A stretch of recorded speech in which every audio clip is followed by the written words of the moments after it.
Atualmente, a explosão de livros de autoajuda mostra que cada vez mais pessoas estão preocupadas com o que fazer com seus sofrimentos. Mas será que a existência se tornou uma doença? Para tentar responder a esta pergunta, a filósofa Márcia Tiburi reflete sobre como a filosofia pode ajudar a pensarmos melhor nas questões e angústias que a vida nos traz. O que significa falar de existência como doença? Então, vou tentar apresentar para vocês digamos assim, a dupla banda que reúne a questão da existência e a questão da doença. Por que que isso é um tema? Por que que isso é hoje importante? Porque nós estamos numa história, numa fase, digamos assim, em que vivemos assim na tristeza, na depressão. A coisa mais comum é ouvir alguém que diz que está num tremendo de um baixo astral. As pessoas sofrem. É normal você ouvir pessoas falando assim, ai, nossa, mas fulano é maior baixo astral. Você acha que é normal ouvir esse tipo de frase? Hoje em dia é. Eu acho que sim. Eu acho que pela correria do dia a dia, né, o pessoal, eu acho que não tem muito tempo para estar se reunindo, para estar... Às vezes não tem nem com quem conversar, a pessoa fica meio azeda, meio chata. Não acho normal, mas a gente percebe que tem muita gente de baixo astral. Quando eu estou assim meio devagar, assim, aí eu tenho mania de falar para os outros que eu sou professor, né? E aí eu falo sempre para meus alunos, pique total, mas aí nessa hora eu estou falando para mim mesmo. Quando você está de baixo astral, como que é? Nossa, não queira saber. Fico muito brava, muito mal-humorada e chata. Eu já fiquei bastante de baixo astral, acho que é impossível nunca ficar, né? De onde vem esse sofrimento e o que nós fazemos com ele? Então, a autoajuda tenta encontrar um lugar para esse sofrimento, tenta resolver, tenta criar uma cura para esse sofrimento com respostas banais a perguntas que ela não consegue, que essa área, digamos assim, da atividade humana não consegue estabelecer. A autoajuda é justamente diferente da filosofia porque ela não faz pergunta, ela só te dá uma resposta rápida para ver se te deixa contente rapidinho. É como se fosse um paliativo, uma aspirina diante de uma enxaqueca. E não querendo falar mal, enfim, de quem faz esse tipo de trabalho, mas é um fato. É a diferença entre você tentar resolver a raiz dos problemas, que, a meu ver, a filosofia tenta dar conta, e a tentativa simplesmente de colocar um pano quente sobre um tremendo de um problema. E, por outro lado, a gente vê também a mídia tentando resolver essas questões, enfim, relativas ao nosso sofrimento diante da existência. A gente vê a psiquiatria inventando remédios, drogas, enfim, de toda a sorte para tentar, enfim, industrializar a nossa doença coletiva, digamos assim, oferecendo um remédio, né, para essa doença coletiva. O que nos cabe fazer hoje é questionar a existência justamente dessa tal doença, se é possível a gente pensar em termos de doença, o que é essa doença, ela existe de fato? Quando a gente fala em existência, quando alguém coloca em xeque a existência, ele está justamente em dúvida quanto à existência. Falar em existência significa justamente colocar em dúvida a possibilidade de que algo exista. Mas quando a gente fala em existência, a questão mesmo que aparece é a do estatuto disso que existe. A do estatuto do real, do virtual, daquilo que a gente faz quando conversa com os outros no MSN, começa a inventar história de que a gente é linda, maravilhosa, perfeita e tal, né? Enfim, quando a gente escreve um romance ou escreve uma poesia, a gente começa a inventar a ficção. E a ficção também diz respeito a uma outra qualidade de existência. Quando a gente mente, também podemos dizer, a mentira existe, mas não aquilo sobre o que a mentira se expressa. Então, a existência é uma coisa absolutamente confusa. Então, pensar na existência é justamente pensar. Eu começo a pensar quando eu penso na existência. Os primeiros filósofos, eles problematizaram a existência. Os primeiros filósofos da Grécia Antiga, os chamados pré-socráticos, especulavam sobre o princípio fundamental da existência. Para Tales seria a água, para Anaximenes e Diógenes seria o ar, enquanto para Hipásio e Heráclito seria o fogo. Já para Parmênides, a existência era algo imutável e imóvel e que nunca poderia ser conhecida. E Aristóteles, que é um dos primeiros historiadores da filosofia, que foi um discípulo, aluno, mas ao mesmo tempo um dissidente da filosofia platônica, ele escreve um livro chamado Metafísica, que inaugura um questionamento amplo durante toda a história do Ocidente. E nesse livro, o que ele coloca em questão é justamente o problema da existência.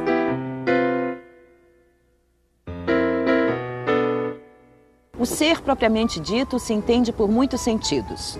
Existe o ser acidental, depois o ser que designa a verdade, e também o não ser, que designa o falso. Além do mais, cada forma de atribuição é uma maneira de examinar o ser.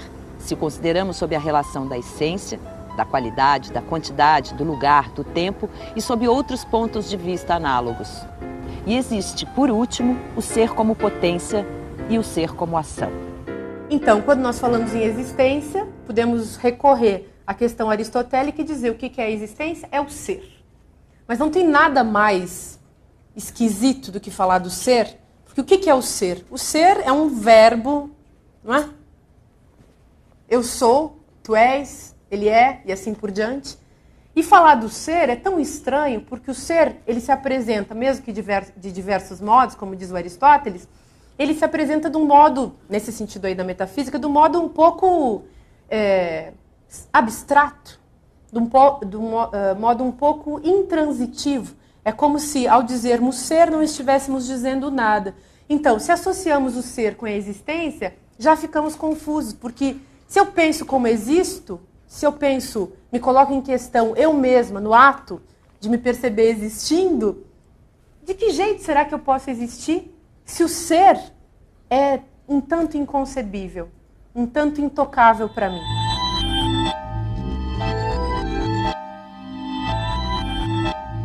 Sei que nunca terei o que procuro e que nem sei buscar o que desejo. Mas busco, insciente, no silêncio escuro e pasmo do que sei que não almejo. Os poetas tentam expressar o ser. Eles começam a falar, enfim, com as palavras que eles vão buscar em memórias voluntárias e involuntárias, em memórias perdidas, em livros, em leituras, em experiências.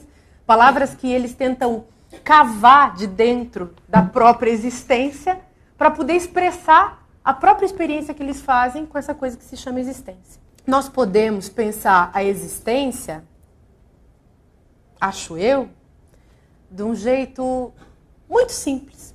Eu não preciso ir às vastas alturas da metafísica, no sentido dos grandes livros, dos grandes tratados de Aristóteles ou de Heidegger, para falar de um pensador contemporâneo que também se envolveu com isso. Eu não preciso ir a Adorno ou a Walter Benjamin, e eu não preciso, enfim, ir a Spinoza para pensar a grande questão da metafísica, porque pelo simples fato de eu existir dentro do meu próprio corpo, de eu fazer uma experiência concreta da minha própria individualidade, sendo que eu não posso ser outra pessoa, e que, portanto, eu estou condenada a ser eu mesma. E que quando eu falo eu mesma, eu apenas remeto a minha diferença e a minha constituição naquilo que ela tem de oposto, ou de complementar, ou de estranho em relação ao outro, é que eu posso falar de uma existência. Então, eu existo porque eu simplesmente faço uma experiência inexorável da minha própria história no lugar em que eu mesmo experimento essa história, que é o meu corpo. Então, a metafísica já está em mim. Se eu me dou conta de que eu sou mesmo, de que eu não sou uma árvore, não sou uma planta, não sou o meu cachorro, de que eu não sou tu, e de que, ao mesmo tempo, é muito difícil para mim dizer quem eu sou, então eu já estou dentro dessa plena experiência metafísica sobre a qual se debateram os filósofos ao longo da sua história. Eu estou sempre perdido dentro dessa dimensão. É comum ouvirmos que o simples fato de existir nos traz muitas dúvidas, incertezas e dores. Mas será que essa ideia não se confunde com o pessimismo? A doença da existência vem do próprio ato de pensarmos sobre nós mesmos. Mas pensarmos a existência significa sairmos do estado saudável de bem-estar para um estado de mal-estar, doentio? Um ser que vive pensando na existência seria então um eterno pessimista? Eu falei que a existência podia ser pensada como uma doença. E a doença? Por que poderíamos então chamar a existência de doença? O que seria a doença? Quem inventou a doença? Quando lemos Schopenhauer, se lemos, por exemplo, O Mundo como Vontade de Representação, a gente lê e, à medida que avançamos nas páginas deste calhamaço, é muito fácil começar a chorar. Essa é a Bíblia do pessimismo. Em 1819, o alemão Arthur Schopenhauer, então com 31 anos, escreveu O Mundo como Vontade e Representação. Para ele, a vontade é uma força da qual a vida humana é apenas uma de suas expressões e nenhuma felicidade duradoura pode ser atingida na vida, que se move como um pêndulo entre a dor e o aborrecimento. A função da vontade seria a de perpetuar uma vida que consiste essencialmente de sofrimento. O ideal ético mais elevado seria, portanto, uma negação da vontade. Não ser, neste ponto de vista tão pessimista, valeria mais do que ser. O pessimismo tem que ser pensado. A gente tem que entender o que ele significa. Na nossa cultura, o pessimismo sofre um tremendo de um preconceito. É muito fácil a gente dizer, esse sujeito é um pessimista, ele não presta. E o outro, que é um otimista, ele presta. Ora que falta de crítica. Ora que falta de análise.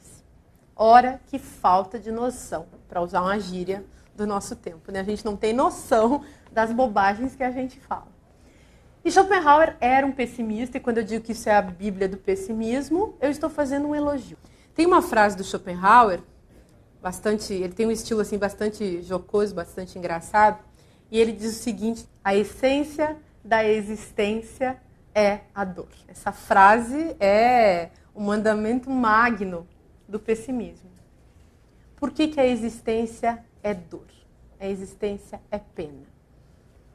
Schopenhauer é um filósofo que vive num século em que a decadência, a noção de que o ser humano sofre, a noção de que o progresso não é o destino evidente de toda a nossa experiência de vida, se decanta a cada momento. Então, basta olhar para toda a miséria proveniente da industrialização, ao mesmo tempo a miséria proveniente de uma busca da ciência que não se realiza. Basta olhar para o romantismo do século XIX que a gente pode entender onde é que está a decadência.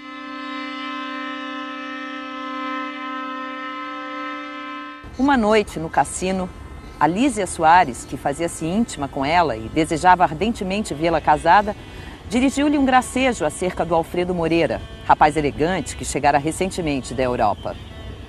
É um moço muito distinto, respondeu Aurélia, sorrindo. Vale bem como noivo 100 contos de réis. Mas eu tenho dinheiro para pagar um marido de maior preço, Lísia. Não me contento com esse. Schopenhauer, embora não seja um pensador romântico, ele é muito próximo dos pensadores românticos do século XIX. E uma frase, uma palavra que é muito essencial ao seu pensamento, como de todos os românticos daquele período, é a palavra Weltschmerz, que Schmerz é dor, Welt é mundo em alemão, isso significa dores do mundo, ou a dor do mundo, ou, dá para traduzir assim, a dor de existir.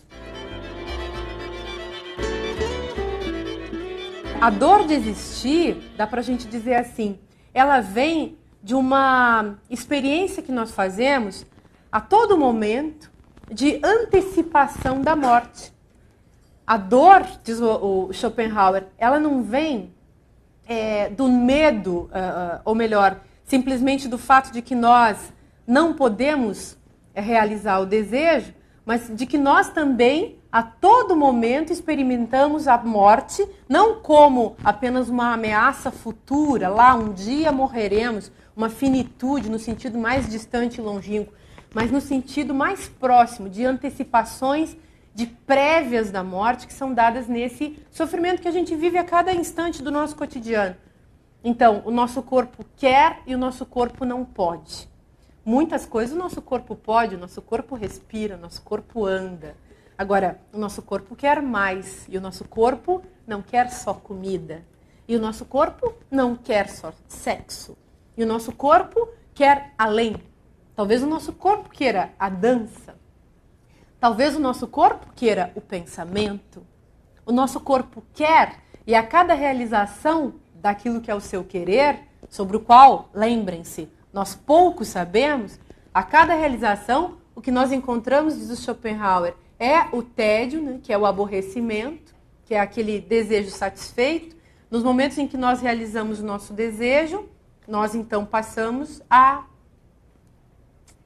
não sentir nada.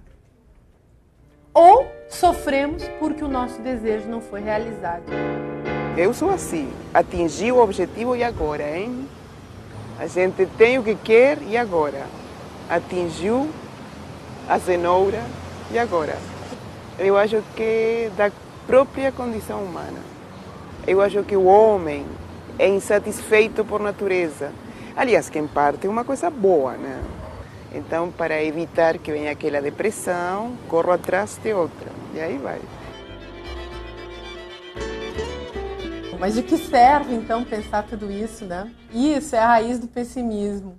Em primeiro lugar, pensar nisso tudo define o pessimismo como o arcabouço metafísico do sentido da existência.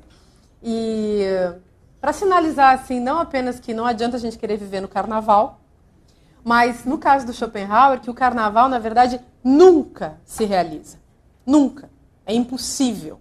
Você pode ter até satisfações rápidas. Você pode até ficar um pouquinho feliz, mas pode esquecer, isso não é para sempre. É do teor, né? É da natureza da existência o sofrer. Não é da natureza da existência o gozo, a alegria, a satisfação. Isso vem apenas em pequenas doses. E, claro, diz o Schopenhauer, isso mantém o indivíduo na esperança de que a vida um dia vai ficar muito boa e plena de total alegria e satisfação. E diz o Schopenhauer, mas é bom que seja assim. É bom que o indivíduo acredite. Nós precisamos acreditar que a vida um dia vai ser boa. Agora, aquele que pensa, aquele que reflete sobre a estrutura do mundo, esse sabe que as coisas nunca vão ser boas. E assim, agora, ele diz assim, mesmo assim, a gente tem que fazer o esforço de encontrar felicidade nisso tudo. Então, o esforço de encontrar felicidade, ele não é natural, ele é ético. Ninguém pode tentar ser feliz fora do esforço ético de ser feliz. Essa é a questão. E no esforço ético de ser feliz, o que eu faço? Eu faço como diz o Lacan, que pouco ou nunca, jamais citou Schopenhauer, mas que tem muito a ver com ele. Lacan diz, na sua Ética, naquele seminário 7, famoso na obra do Lacan, que é o seminário sobre a ética, ele fala que a ética é o bem dizer, a ética é a aceitação da vida, tal como ela está colocada. A ética é a vontade de fazer, afinal de contas, um mundo melhor, mesmo que a lei de que esse mundo é bom nunca tenha sido dada. O pessimismo, na verdade, é um filtro ético para a gente avaliar o sentido da existência hoje em dia. E o pessimismo, então, não apenas como um modo de ver o futuro, mas justamente um modo de ver o nosso presente e o nosso passado, sem esse filtro poliânico, né, que nos faz acreditar que a felicidade absoluta é possível. Enfim, e, sinceramente, essa ingenuidade nos toma hoje em dia. Existem muitas pessoas que acreditam e existe todo um sistema voltado justamente para isso. Na história da filosofia, a felicidade começa com a eudaimonia, que é um termo de Sócrates, depois um termo também de Aristóteles, mas sobretudo de Aristóteles, e ela é uma categoria ética. Isso é muito sério. Então, se eu busco a felicidade, eu busco porque eu me engajo na história da humanidade, eu me engajo no universal com um propósito de fazer algo melhor. Mas é uma categoria ética que envolve a minha decisão, que envolve a minha vontade, o meu desejo, a minha possibilidade de, com a minha racionalidade, controlar meu desejo, minha vontade. Não que isso seja possível, mas isso é o que eu busco. E quando a gente fala em ética, a gente fala de uma busca. E é preciso reinaugurar essa questão, então, da felicidade como uma categoria moral, não como aquilo que simplesmente é uma obrigação da natureza, uma obrigação do mundo, ou da teologia em relação a mim, ou da sociedade em relação a mim, ou que é o mero hedonismo da satisfação das minhas alegrias mais egoístas, mas que a felicidade é a ideia de uma realização do indivíduo no contexto do todo, mas não a realização do indivíduo contra o todo ou a revelia do todo. Por isso que nós somos tão infelizes, porque nós estamos a todo momento agindo contra o todo. Nesse sentido, tanto Aristóteles como Schopenhauer são bastante parecidos.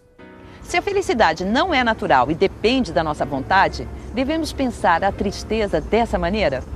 Pensarmos sobre a existência é o que define o ser. Mas será que este ato nos traz inexoravelmente o eterno sofrimento, como afirmou Schopenhauer? Nietzsche discorda. Em sua juventude, o filósofo alemão Friedrich Nietzsche ficou fascinado ao tomar contato com a obra de Schopenhauer.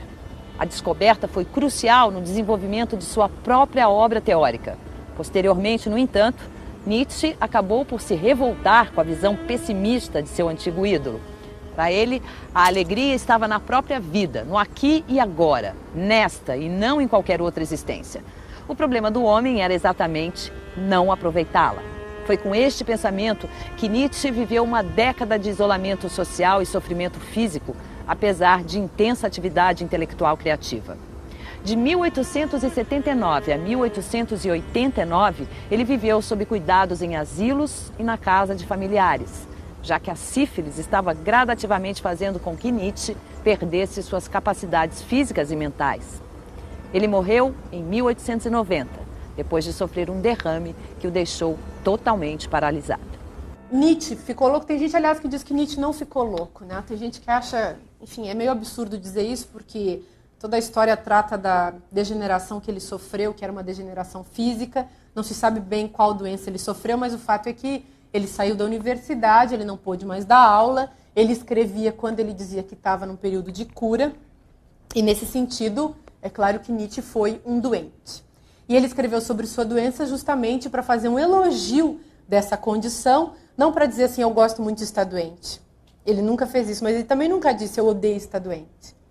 E ele tem uma teoria que cabe muito bem a gente avaliar para pensar nessa questão, que é a teoria do eterno retorno. O que é isso? É um trecho, um único trecho que aparece na obra Gaia Ciência, que é onde ele mais fala da doença, e em que ele diz assim, para a gente pensar qual o amor, qual o significado da vida da nossa própria vida, da nossa própria história, no contexto inteiro da nossa vida, a gente deve pensar assim, o que será?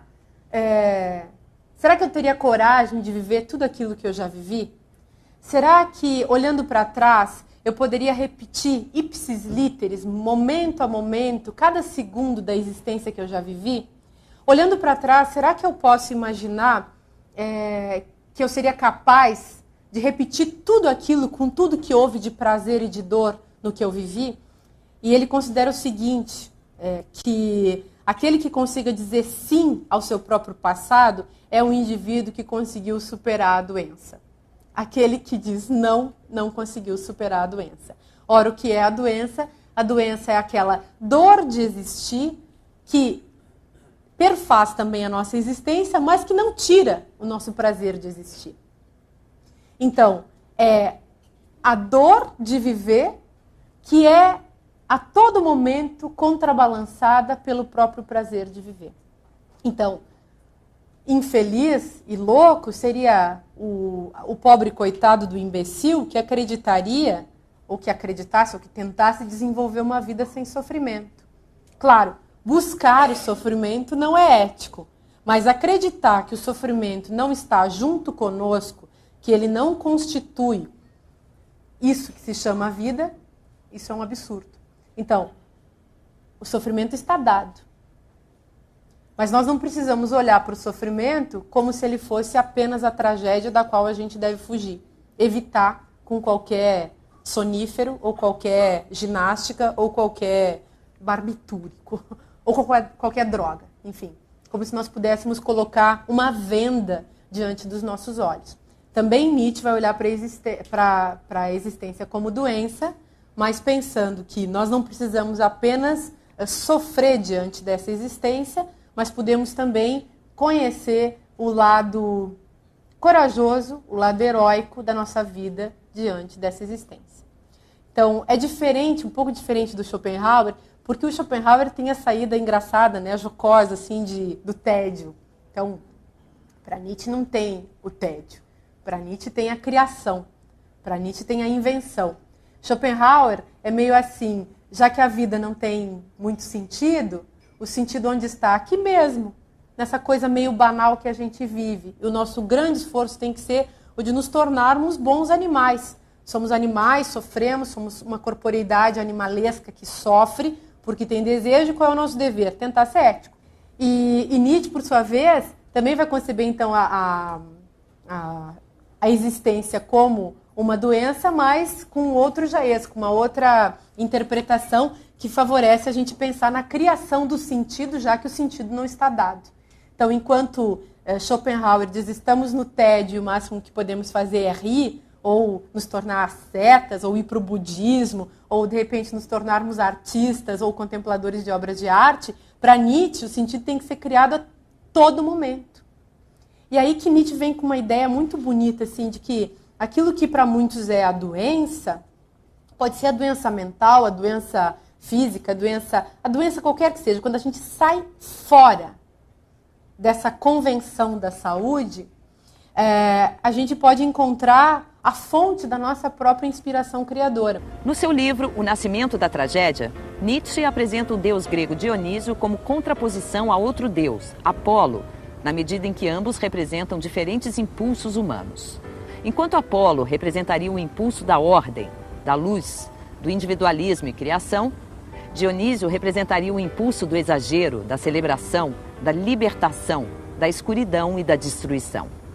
Dionísio representa o irracional, a quebra das barreiras impostas pela civilização, religando o homem à natureza, à sua unidade primordial, enquanto Apolo representaria o seu lado mais sofisticado. O Dionísio é o deus grego do vinho, da alegria, do esbanjamento, do excesso, é o Baco dos romanos, e é um deus que representa esse nosso encontro com o outro, um outro que é o nosso próprio outro, um outro que habita em nós e que se revela para nós a cada momento que somos abismados com, enfim, alguma forma de alteridade que nega essa nossa mesmice do nosso eu, né? Quando nós caminhamos nesse processo de autoconhecimento,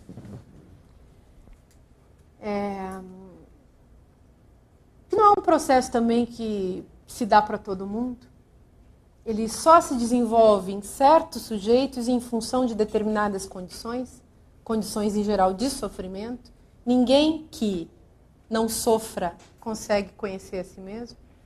Por quê? Porque o sofrimento, dado objetivamente, instaura feridas em nossa subjetividade, e essas feridas é que colocam para fora os rumores, os traumas, a ancestralidade, a complexidade daquilo que nos habita, que é muito maior que nós, o nosso outro.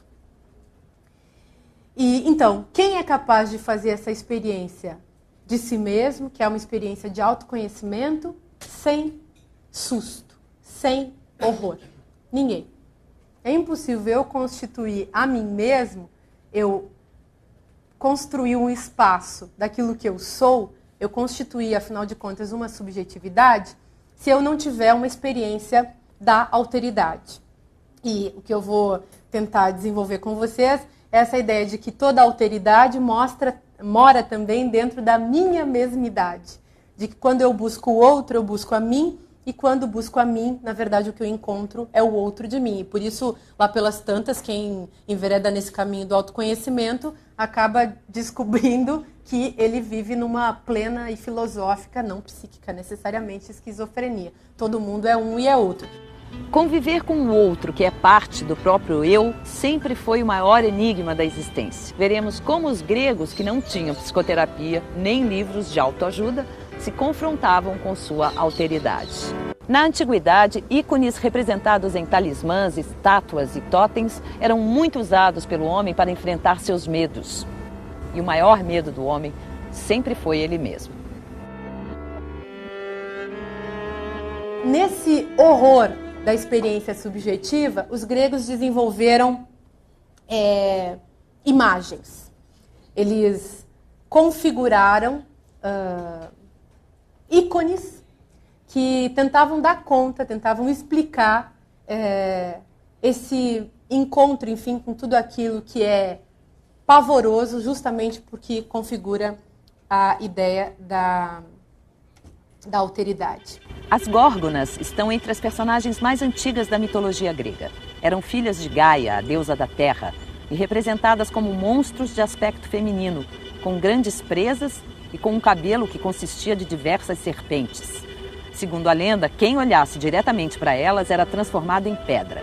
Por isso, máscaras que representavam sua cabeça eram utilizadas pelos gregos antigos como proteção contra o olho gordo.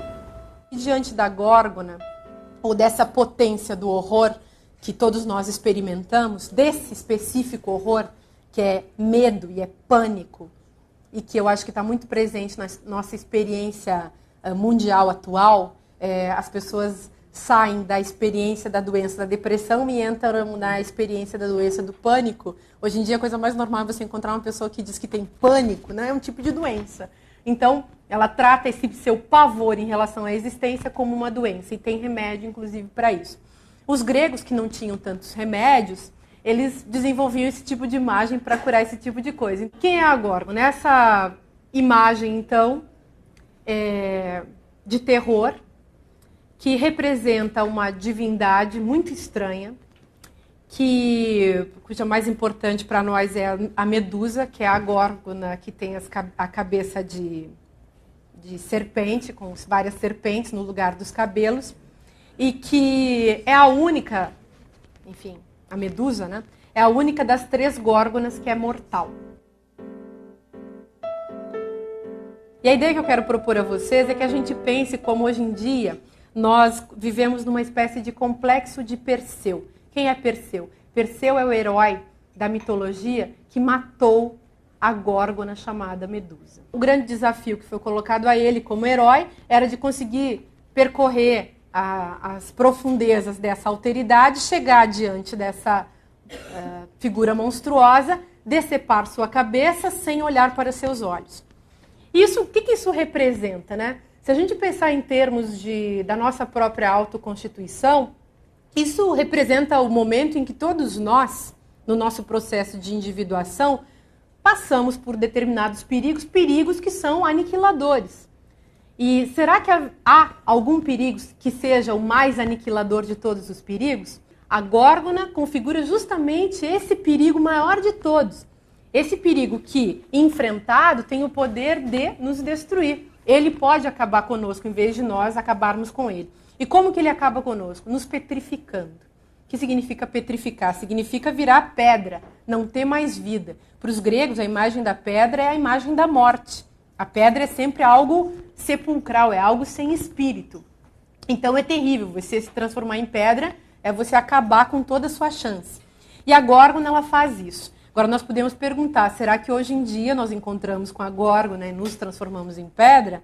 Será que existem aquelas pessoas que no enfrentamento do grande perigo de suas vidas, elas são capazes de sucumbir porque olham de frente a essa monstruosidade? O Perseu é o herói que, ajudado por Atena, que é a deusa que protege todos os heróis, Atena empresta a ele o seu escudo. Então ele vai com o escudo é brilhante e ele pode olhar para a górgona sem precisar olhar diretamente nos seus olhos, andando de costas e olhando apenas o reflexo no espelho. Então isso significa o quê? Que olhando o reflexo no espelho nós estamos salvos. Olhando a coisa, nós estamos perdidos. Mas olhando o reflexo, olhando a representação, nós não estamos. Então, juntando com a questão toda de Schopenhauer, significa assim, nós nunca poderíamos olhar para a vontade propriamente dita. Nós nunca poderíamos, de fato, olhar de frente para esse território, vamos dizer assim, do nosso inconsciente, esse lugar que é o calabouço, esse lugar que é a masmorra da nossa própria existência. Não poderíamos olhar isso de frente. Assim como não poderíamos olhar para nós mesmos. Se nós pudéssemos nos ver de frente, isso seria uma experiência aterradora. E a interioridade, que é o que de nós mais conhecemos, é aterrador. Quando a gente encontra com os nossos sonhos, com os nossos desejos mais malditos, o susto que nós temos conosco é sempre terrível, é sempre, enfim, uma experiência fora do comum. E, então, quando nós nos encontramos com essa potência gorgônia de nós mesmos, o único jeito que nós temos de encontrar com ela é fazendo esse uso de um instrumento, seja o psicanalista, seja a televisão, seja o livro, tudo aquilo que nos ajuda a compreender, no final das contas, é o que nos protege daquela monstruosidade terrível que está guardada dentro de nós. A própria filosofia, como caminho para o autoconhecimento, pode ser como o escudo que Perseu ganhou de Atenas. Um espelho para olharmos para dentro de nós mesmos, sem que a nossa própria porção de horror nos petrifique. Schopenhauer diz assim: a filosofia não é prescrição, a filosofia não é receita. E, portanto, ela não serve para resolver os problemas, ela serve para colocar os problemas. Eu concordo com isso, mas quero especializar um pouco mais essa opinião. A filosofia não serve nem apenas para colocar os problemas, embora nem essa tarefa ela tenha conseguido realizar até hoje. Todos nós precisamos nos tornar ou um pouco ou muito filósofos para chegarmos nesse ponto assim de sabermos quais são os reais problemas. A gente sabe só uma parte dos problemas, não sabe sobre todos os problemas. E quero dizer o seguinte: a filosofia também serve para resolver problemas. Essa instância especulativa da filosofia, que nós chamamos então de metafísica, que fala sobre o sentido da nossa existência, ela dá sustentação àquela instância que a gente chama de ética e que diz respeito a uma sabedoria prática, a nossa capacidade de fazer a pergunta como devo agir e que necessita sim de um amparo da metafísica. Eu preciso saber qual é o sentido das coisas, eu preciso saber qual o fundamento daquilo mesmo que eu penso, quais são, afinal de contas, as minhas ideias e os meus conceitos, os meus princípios, de onde é que eles saíram, para dar chão justamente para as minhas ações. É por isso que o nosso mundo anda tão perdido, porque nós não sabemos, então, fazer a pergunta adequada sobre o modo como agimos e não temos também como encontrar respostas e, por isso, é claro, fica fácil dizer que estamos abandonados tanto no lugar das nossas ações, justamente porque não temos um pensamento sobre as nossas ações. Nós estamos, então, nesse sentido, presos na escuridão. Tomara que a filosofia possa trazer alguma luz para essa nossa história de precariedade. Eu fico olhando ao redor e não vejo, assim, por exemplo, a questão da culpa como a existência da culpa como problema, muitas vezes, mas a ausência da culpa como problema, né?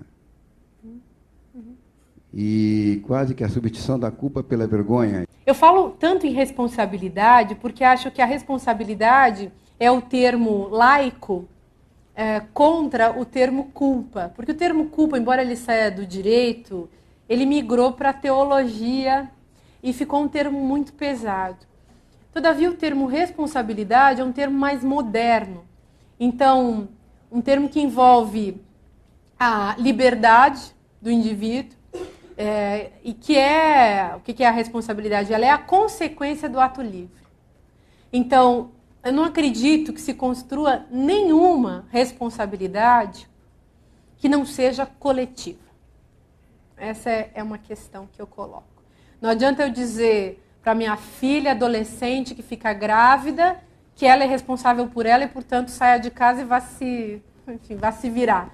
Não adianta eu dizer para o meu amigo ou para o meu irmão que enlouqueceu, não adianta eu dizer a ele que se vire, que vai procurar um psiquiatra. Não adianta, porque nas relações que nós estabelecemos, nós somos sempre corresponsáveis por tudo que acontece. Não adianta eu dizer para o país no qual eu vivo que eu não votei no PT. Não adianta. O presidente também é meu. E não adianta eu dizer nem para esse planeta que eu não votei no Bush, que sobra para mim também, né? Então, quero dizer com isso que o único jeito da gente tratar uma modificação real da estrutura da sociedade, a gente pensando no quanto que estamos implicados na construção desse destino como um todo, naquilo que ele tem de livre, naquilo que ele tem de, enfim, de resultado dessa liberdade que está sendo produzida. Nós somos agentes de nossos destinos e do destino alheio, daquele destino que está atado e atrelado ao meu próprio destino. Se eu me mato, isso não diz respeito apenas à minha vida. E por isso que esse não é um ato ético jamais. Porque quando eu me mato, eu não mato só a mim. Eu mato minha mãe, meu pai, meus irmãos, meus filhos, meus amigos. Eu acabo com um contexto todo de sensibilidade, de afetos e até de questões práticas que estão ao meu redor. Então ninguém é dono de sua vida. E tudo aquilo que se fala, e tudo aquilo que se produz, e tudo aquilo que se realiza, também tem ressonâncias na existência alheia. Inclusive, esse mero ato de fala é um ato performativo. Ele acaba produzindo efeitos naqueles que estão ouvindo, sempre. Então, a responsabilidade, precisamos buscar essa responsabilidade. A culpa é uma categoria jurídica e uma categoria teológica, que nós podemos sempre usar para, enfim, julgar uma pessoa. Qual é o papel do intelectual nessa história toda, né? Eu acho o seguinte, gente, em relação à ética ainda, em relação à culpa e à responsabilidade, que o Brasil vive de emoções, como todo contexto de ignorância. E o máximo que acontece é uma indignação ética da nossa parte, a indignação moral, vamos dizer assim. Enquanto vivermos na mera indignação moral, nos escandalizando com os usos e os costumes do nosso país, nós não vamos mudar nada. O que se exige hoje? Se exige uma reflexão ética sobre o sentido das nossas ações. Mas enquanto somos ignorantes, só conseguimos ficar no escândalo moral. E o papel do intelectual qual é? O papel do intelectual na mídia, sobretudo, e na educação também, nessas duas vertentes, é sinalizar para a urgência da reflexão ética. Como intelectual, eu não posso sair dizendo que pena de morte é bom, ou que devemos mandar os nossos pobres para a Europa. Não posso. Não posso encontrar medidas que não pensem no universal e que não pensem, enfim, na constituição de uma humanidade digna, respeitada e justa. Então, a gente tem que passar dessa autorização à ignorância e à justificativa da nossa sentimentalidade debilóide, que no Brasil tem uma sentimentalidade debilóide. Nós não chegamos à construção de sentimentos elaborados e vivemos nas meras emoções. Hoje pode ser com a televisão, com o programa da novela, amanhã pode ser com a Copa do Mundo, no dia seguinte com o desfile da Miss Brasil e assim por diante. Por favor, exige-se hoje que nós pensemos no que significam as nossas atitudes. E para isso a gente tem que combater, sem dúvida, a ignorância e construir, enfim, a comunicabilidade da ética no nosso território. O que é ético? Como que eu reflito sobre a minha liberdade, a minha responsabilidade diante do mundo no qual eu vivo? Eu não votei no Lula, mas ele também é meu presidente. A miséria não é minha, mas ela é do meu país, onde eu vivo. E assim por diante. Então, o sofrimento pode não ser meu.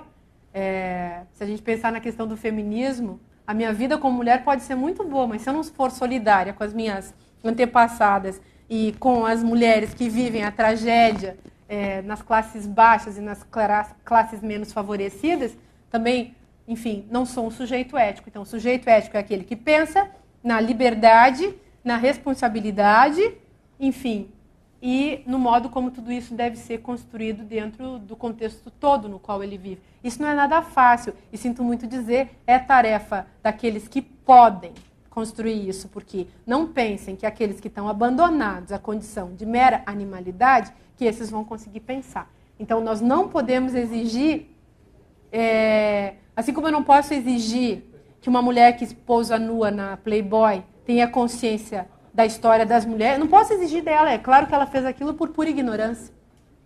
E eu não posso exigir daquele que está lá no meio da violência que ele seja ético, porque ele está vivendo dentro de outro código. E assim por diante. Então, a gente tem que refazer a discussão sobre ética nesse país. E tentar construir uma consciência ética a partir das bases. Senão, não temos futuro mesmo, né?